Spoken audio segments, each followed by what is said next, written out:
कि बीमार पड़े हो तो खुद दवा बनाओ और खुद का इलाज खुद करो। यही परंपरा रही है, ट्रेडिशन यही रहा है। महुआ मांझी फंड देने के लिए तैयार नहीं है। उन्होंने कहा हमारे एक फ़ंड दूसरे कामों के लिए है, और मिर्गी, लकवा, ये सारी की मेडिसिन इसमें अवेलेबल है और लोग ठीक हो रहे हैं। देखिए, निर्दलीय चुनाव इसलिए लड़ी कि मैं कांग्रेस के पास भी गई, मैं जेएमएम के पास भी गई, मैं झारखंड विकास मोर्चा उस समय बाबूलाल मरांडी थे उनके पास भी गई। टिकट का, शीट शेयरिंग का बड़ा झमेला था कि जो मेडिकल केयर सिस्टम है वो सस्ता हो, सुलभ हो, तो और एक्सेप्टेबल हो, अवेलेबल हो, अफोर्डेबल हो। 3A का फॉर्मूला था।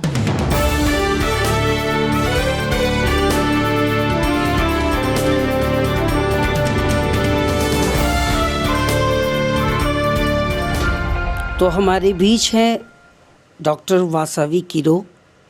हम उनसे जानेंगे एक ऐसी आदिवासी समुदाय से आने वाली महिला जिनके संघर्ष की कहानी, वो क्या करती हैं, क्या क्या उन्होंने किया है, उन सभी चीज़ों पे एक एक करके हम बात करेंगे। मैम, सबसे पहले आपका धन्यवाद। मैम धन्यवाद। जोहार। जोहार। मैम, मेरा सवाल यही है मैम कि आप जिस उम्र पे हो, जिस जगह पे हो, जितनी आपने पढ़ाइयाँ की है, बस छोटा छोटा उसका संघर्ष का कहानी हम जानना चाहते हैं। मैम, मैं रांची में पैदा हुई हूँ, और तब रांची इतना बृहद रूप में नहीं था, एक बहुत छोटा टाउन था और ग्रामीण माहौल ही था। तब मैं यहाँ पैदा हुई। मेरी पढ़ाई लिखाई उर्सुलाइन कॉन्वेंट में हुई। मैं रांची यूनिवर्सिटी से ही मैंने पीएचडी किया। सेशन लेट चल रहे थे तो 93 में हमारा एमए कंप्लीट हुआ, और उसके 16 साल बाद मैंने 2016 में पीएचडी किया। तो रांची में पढ़ाई लिखाई हुई, और पिताजी हमारे जो थे वो बचपन में, मैं बहुत छोटी थी तभी निधन हो गया उनका। तो एक स्ट्रगल था कि फादर नहीं है। मेरी माँ भी बहुत पढ़ी लिखी नहीं थी। मेरे से ऊपर 3 भाई लोग थे, तो वो लोग भी नहीं चाहते थे कि मैं ज़्यादा पढूं। वो चाहते थे कि मेरी शादी जल्दी हो जाए। तो मैंने बोला कि नहीं, मुझे पढ़ना है, कुछ करना है। तो इसको घर में एक्सेप्ट नहीं किया गया। माँ भी बहुत नाराज़, मेरे भाई लोग भी बहुत नाराज़, मेरे घर से बाहर आने जाने में बहुत रुकावट। तो वो सब एक संघर्ष मैंने पार करके फिर बाहर निकली मैं काम करने के लिए। जब मैं मैट्रिक में थी तब मुझे मेरे पड़ोस में एक सुधा सिन्हा आती थी। वो न्यू मैसेज पत्रिका निकालती थी, तो वो मेंबरशिप करती थी, पाठक रीडरशिप बनाती थी। तो उसी में हमारा उनसे परिचय हुआ। तो उन्होंने मुझे बोला कि आप आओ हमारे साथ ज्वाइन करो अगर कुछ लिखना चाहते हो। तब मेरी मैट्रिक की परीक्षा थी, तो मैंने उनको बोला कि मैट्रिकुलेशन ख़त्म हो फिर मैं आती हूँ। तो मैट्रिक जैसे ही परीक्षा ख़त्म हुई, फिर मैं सुधा सिन्हा न्यू मैसेज पत्रिका में आना जाना किया। तो सुधा सिन्हा ने ही लिखने, दहेज वगैरह के बहुत सारे इंसिडेंट हो रहे थे, रेप के इंसिडेंट हो रहे थे, तो मैंने लिखना शुरू किया है। मतलब जो आपने जो किताबें जो लिखना शुरू किया वो उसका पहला पड़ाव था? पहला पड़ाव था। हाँ। वो न्यू मैसेज, नाम तो अंग्रेज़ी का है न्यू मैसेज, लेकिन ये हिंदी पाक्षिक पत्रिका थी, 15-15 दिनों में निकलती थी। तो उसमें सुधा सिन्हा गाइड करती थी कि कौन से इशू पे लिखना चाहते हो। डाउरी का बहुत रांची में केसेस है और काफ़ी हंगामा है। फिर कांटाटोली चौक में 3 आदिवासी लड़कियों के साथ में रेप और की घटना हुई थी। आदिवासी महिलाओं के साथ रेप की और भी घटनाएं। फिर जो लड़कियां दिल्ली जाती थी डोमेस्टिक वर्क करने के लिए, तो उनका वहाँ पे मर्डर, उनका नॉन पेमेंट का इशू, अनवांटेड प्रेगनेंसी वगैरह, तो ये सब इशू पे मैं लिखने लगी। और फिर धीरे धीरे फिर प्रभात खबर यहाँ से शुरू हुआ, तो हरिवंश जी एडिटर होकर आए, तो वहाँ पर भी ऑफ़र हुआ कि मैं लिखूं। तो 1 आध साल मैंने वॉलंटरली उधर लिखने का काम किया। उसके बाद 1986 से आपका नवभारत टाइम्स शुरू हुआ, पटना का एडिशन। तो तब मैं कॉलेज में ही थी। तब मुझे परिषद संवाददाता के तौर पे मैं वहाँ काम करने लगी, और वो फेज़ था अलग राज्य आंदोलन का। तो अलग राज्य आंदोलन को भी मैंने कवर किया, जैसे गुरुजी हैं, सूरज मंडल, शैलेंद्र महतो जी, विनोद बिहारी महतो, तो इनके बड़ी रैलियाँ लगती थी मोराबादी मैदान में। कृष्णा माडी जो इनके एमपी थे एक ज़माने में, तो उनकी रैलियाँ लगती थी, तो वो सब कवर करना। इकोनॉमिक ब्लॉकेड वगैरह होता था ऑल झारखंड स्टूडेंट्स यूनियन का, तो 4.5 साल मैंने नवभारत टाइम्स में काम किया, उसके बाद फिर मैं 12 साल जनसत्ता में मैंने काम किया। तो मैम क्या मतलब आप इतना लगातार आप काम करती गई, लिखती गई, अपने समाज, अपने उनके ऊपर हो रहे कुरीतियों, अत्याचारों पे आपने लगातार जो लिखा, तो क्या लगा मैम कि फिर आपको मेडिसिन, दवा इसमें आना पड़ा? इस पे हम संक्षिप्त जानना चाहेंगे। हाँ, बस जैसे ही 12 साल जनसत्ता का हमारा ख़त्म हुआ, 2002 का समय था, लेकिन उसके पहले ही मुझे पत्रकारिता में उल्लेखनीय योगदान के लिए कई पुरस्कार मिले। एक तो चमेली देवी जैन पुरस्कार जो महिलाओं को मिलता है, एक राष्ट्रीय पुरस्कार, वो। उसके बाद सरोजनी नायडू पुरस्कार मुझे पत्रकारिता में ही उल्लेखनीय योगदान के लिए बेस्ट रिपोर्टिंग के लिए मिला, कि पंचायती राज में महिलाओं की भूमिका को लेकर मेरा आर्टिकल था, तो उसमें मुझे सरोजनी नायडू अवार्ड मिला। और ठीक उसके बाद मुझे एक अमेरिकन फेलोशिप मिली। तो ये 95-96 का दौर था जब मुझे ये फेलोशिप मिला और अवार्ड्स वगैरह मुझे मिले। 99, 2000 ऐसे में ये सारे पुरस्कार मिले। तो ये जो अमेरिकन फेलोशिप हमारी थी मैकआर्थर फाउंडेशन की, तो मैकआर्थर फेलोशिप जो थी उसमें ही मुझे जनसंख्या और पॉपुलेशन इनोवेशन पे काम करना था। जब मैं गांव में काम करने के लिए गई तब एक बड़ा मूवमेंट चल रहा था यहाँ तोरपा में, खूंटी जिला में, कोयल कारो जल विद्युत परियोजना के खिलाफ में। तो हमें उस आंदोलन की पूरी रिपोर्टिंग की थी, तो मेरे कॉन्टैक्ट्स बने हुए थे। तो मेरा जो मैकआर्थर फाउंडेशन से जो फेलोशिप था, तो वो फेलोशिप के लिए मैंने उन्हीं गाँव का चयन किया, 10 मुंडा गाँव का, और वहीं पर मैंने हेल्थ को लेकर रिसर्च स्टडी किया। तो मैंने पाया कि आदिवासियों की अपनी ज्ञान की एक परंपरा है, ट्रेडिशनल मेडिकल केयर सिस्टम उनका जिंदा है। तो कैसे आपको लगा कि उन लोगों को दवा का ज़रूरत है और वो दवाइयाँ जो है वो अपने ही आसपास मिल रही है, और उनसे उसको बनाकर उनको रोज़गार भी दिया जाए, उनको जो पुनः उनकी जो संस्कृति, जो जानकारी थी दवाइयों का, वो उनको लौटा दिया जाए? ये आपने बहुत अच्छा सवाल किया है। देखिए, दवाएं उनको देना नहीं है, वो दवाएं जानते हैं। जंगल है, जंगल में तमाम तरह की जड़ी बूटियां उपलब्ध हैं, वो पौधों को पहचानते हैं, किस बीमारी में कौन से पौधे के फल, तना, जड़ ये सब काम आती है, दवा बनती है। तो ये सब उनके पास ऑलरेडी नॉलेज है। मैंने देखा कि उनका प्रमोशन और प्रिजर्वेशन का काम नहीं है, तो उसको मैंने सिस्टम में लाने का काम किया कि जो प्रैक्टिशनर हैं, संथाल, मुंडा, उरांव हो, खड़िया, आपके बिरहोर, असुर, अगारिया, कोरबा, पहाड़िया, ये सारे जो जातियां हैं, 9 प्रिमिटिव ट्राइब्स हैं और मिला के 32 जनजातियां हैं, सभी में ये प्रैक्टिस है और सभी में मतलब अथाह ज्ञान का सागर है उनके पास में।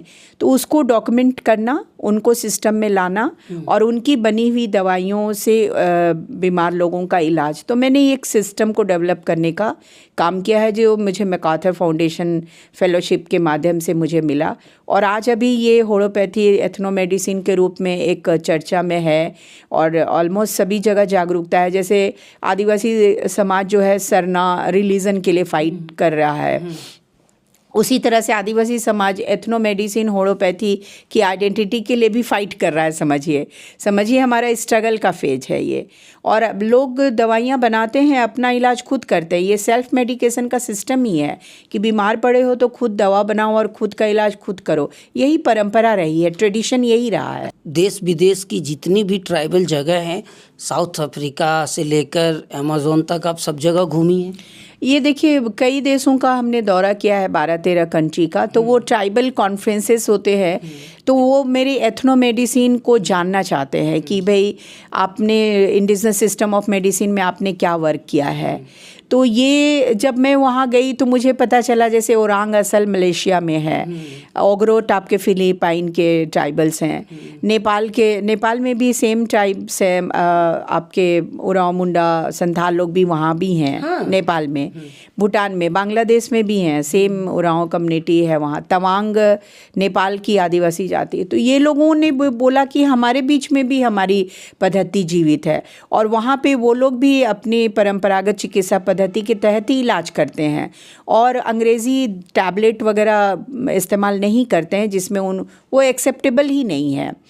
WHO ने 1978 में अल्मा आटा डिक्लेरेशन में कहा भी कि जो मेडिकल केयर सिस्टम है वो सस्ता हो, सुलभ हो, तो और एक्सेप्टेबल हो, अवेलेबल हो, अफोर्डेबल हो। 3A का फार्मूला था कि एक्सेसिबल है, अफोर्डेबल है, अनअवेलेबल हो। तो ये एथनोमेडिसिन जो है, होम्योपैथी, वो एक्सेप्टेबल है ट्राइबल कम्युनिटी में, और बाकी लोगों में भी जो लोकल नॉन ट्राइबल्स हैं उनमें भी ये एक्सेप्टेबल है, अवेलेबल है, अफोर्डेबल है। क्योंकि देखिए अभी चिकित्सा पद्धति बहुत महंगी हो गई है। एक चीज़ों का डिलीवरी में ही आप जाइए 20-20 हज़ार रुपये डिलीवरी में लगते हैं। आपके कैंसर की चिकित्सा पद्धति भी काफ़ी कॉस्टली है। एक्सरे वगैरह, एक्सरे तो चाहिए ही हमें, एक्सरे चाहिए, अल्ट्रासाउंड चाहिए, CT स्कैन, MRI वगैरह भी हेल्प हमें करता है। लेकिन जो हमारे प्रैक्टिशनर हैं ना, उनके पास अद्भुत ज्ञान है। कई बार हड्डियाँ टूट जाती हैं ना, वो छू के बता देता है कि किस तरह से टूटी हैं, कहाँ से टूटी हैं, और वो लेप लगा के जोड़ भी देते हैं। तो भारत सरकार ने इसको मान्यता भी दे दी है। हड्डी जोड़ने की जो परंपरागत चिकित्सा पद्धति है, ट्रेडिशनल नॉलेज है, उसको मान्यता भी कर दिया है कि आपका ज्ञान है, सक्सेसफुल, आप इसको करो। तो लोग अभी करते हैं। हमारे पास ही बहुत सारे केस आते हैं जिसमें हमारे प्रैक्टिशनर लेप चढ़ाते हैं और हड्डियां जोड़ने का काम करते हैं। जो गरीब लोग हैं, डॉक्टर की फ़ीस नहीं दे सकते, खर्चीले दवाएं नहीं ले सकते, तो उनके लिए ये अल्टरनेटिव मेडिकल केयर सिस्टम तो है ही है, और लोग ले रहे हैं। अब तो बहुत बड़ी बड़ी बीमारियों की दवा भी ले रहे हैं, शुगर, BP। आपके वीमेन हेल्थ में आप देख लीजिए, प्रोलैप्स का केस है, यूट्रस बल्की है, फाइब्राइड है, सिस्ट है, कैंसर है, बहुत सारी चीज़ों की, मेंस्ट्रुएशन के साइकिल के बहुत सारे प्रॉब्लम्स हैं, और मिर्गी, लकवा, ये सारी की मेडिसिन इसमें अवेलेबल है और लोग ठीक हो रहे हैं।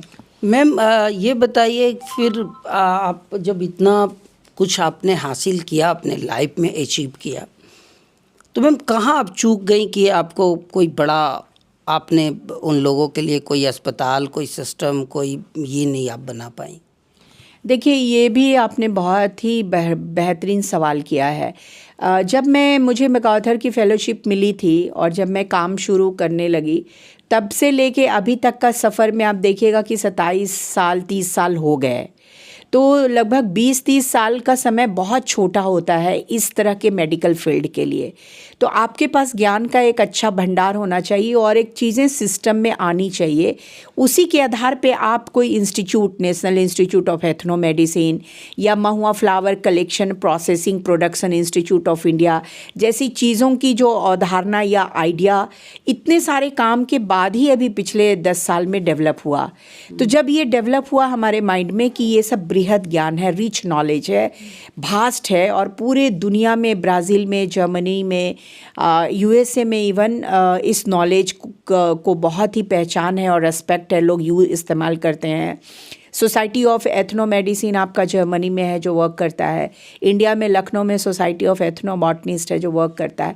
तो इन सब चीज़ों को देखने के बाद, ग्वालियर में इंस्टीट्यूट ऑफ एथनोबायोलॉजी है, तो ये सब देखने के बाद तब ये आइडिया जनरेट हुआ कि भाई इसका तो इंस्टीट्यूशनलाइजेशन हुआ ही नहीं, इस ज्ञान का संस्थानीकरण तो हुआ ही नहीं, तो हमें इस ज्ञान का संस्थानीकरण करना चाहिए। तब हमने अभी वो प्रोजेक्ट डाले हैं, तैयार किया है, CM साहब को भी दिया है हमने। कंसर्न जो चंपई सोरेन साहब थे, वो वेलफेयर मिनिस्टर थे, तब भी उनको दिया। उन्होंने महुआ का पूरा पावर पॉइंट प्रेजेंटेशन देखा था चंपई सोरेन साहब ने, फिर वो CM हो गए। उनकी जगह पे दीपक बिरवा साहब आए, उनको भी मैंने पूरी प्रोजेक्ट की कॉपी दिया है। अभी खूंटी के MP से और लोहरदगा के MP साहब से बात हुई है कि भाई आपके फंड्स हैं तो आप इसको स्टेट के इंटरेस्ट में आप ला सकते हो। पूरे ट्राइबल इंडिया के लिए ये वर्क करेगा। ये इंस्टीट्यूट पूरे ट्राइबल इंडिया में कहीं नहीं है। मैंने रांची में जो MP है महुआ माजी, उनसे भी बात की। अगर ये फंड देने के लिए तैयार नहीं है, महुआ माजी फंड देने के लिए तैयार नहीं है। उन्होंने कहा हमारे एक फ़ंड दूसरे कामों के लिए है। तो हमने बात सबसे किया, लेकिन राज्य के हित में, आदिवासियों के हित में और ज्ञान का संरक्षण और ज्ञान का प्रमोशन ज़रूरी है। ट्राइबल ज्ञान आज पूरी दुनिया में जो हाहाकार है, इतनी ग्लोबल वार्मिंग है, गर्म हो रही है धरती, लोग मर रहे हैं। अभी लॉस एंजल्स में आग लगी है, आप देख रहे हैं ना। तो आदिवासी ज्ञान और आदिवासी जीवन पद्धति को आप रेस्पेक्ट नहीं करेंगे, उनको आप नहीं बचाएंगे, तो ये स्थितियाँ बनेंगी और भी और हालात ख़राब होंगे। हालत ख़राब हो चुके हैं अभी हालत। अच्छा, और मैम आपको जब आप इन सभी चीज़ों पे बात की और काफ़ी जो है कि आपने सोचा कि नहीं यहाँ के ट्राइबल लोगों के लिए मुझे कुछ करना चाहिए, तो आप जब इन लोगों से मिली तो क्या कोई रेस्पॉन्स आपको लगा कि उनके देखिए, दिमाग? मुझे जो एकेडमिक वर्ल्ड्स है ना, विभिन्न यूनिवर्सिटीज़ से मुझे बहुत कॉल्स आते हैं। अभी मैं university of law NALSAR Hyderabad में थी, तो 3, 4, 5, 6 वहाँ पे कार्यक्रम था यूनिवर्सिटी में, और वहाँ मुझे हेल्थ पर, ये एथनो मेडिसिन ट्राइबल हेल्थ पे ही बात करने के लिए वहाँ सेशन था। यूनिवर्सिटी यूनाइटेड नेशंस के पॉपुलेशन वाले फ्रंट पे कोई रिपोर्ट तैयार कर रही है इंडिया के हेल्थ की, तो ट्राइबल हेल्थ को भी उन लोगों ने फोकस किया। तो बाकी यूनिवर्सिटीज़ वाले मुझे बुला रहे हैं। अभी गोवा से एक स्कॉलर लेडी हैं प्रतीक्षा, तो उन्होंने ethno medicine and mental psychology को लेकर उन्होंने आर्टिकल, उनकी किताब आ रही है, उसमें मुझे ऑफ़र किया है। तो सभी यूनिवर्सिटीज़ से काफ़ी रिस्पांस है, एकेडमिक वर्ल्ड से काफ़ी रिस्पांस है। अच्छा, पूरे वर्ल्ड के जो एथनो बॉटनी के, एथनो मेडिसिन के साइंटिस्ट हैं, उससे हमको काफ़ी रिस्पांस है। तो उनका ये कहना है कि झारखंड सही जगह है, वहीं पे आप national institute of ethno medicine बनाइए और गवर्नमेंट को कन्विंस करिए। वही मैं बोल रहा हूँ कि अगर झारखंड में वो बनता है तो मुझे लगता है कि यहाँ के वातावरण और यहाँ के लोगों को बहुत कुछ जानने और सीखने को मिलेगा, और एक नई पहचान, एक बड़ा पहचान भी मिलेगा झारखंड को। जानने सीखने का नहीं है मामला, यहाँ पे है कि आप एक फॉरेस्ट और मेडिसिनल प्लांट बेस्ड इंडस्ट्री को प्रमोट कर रहे हैं। आप इसमें लाखों लोगों को जॉब दे सकते हैं। एक एक मेडिसिन, एक एक गांव, एक एक मेडिसिन का हब हो सकता है।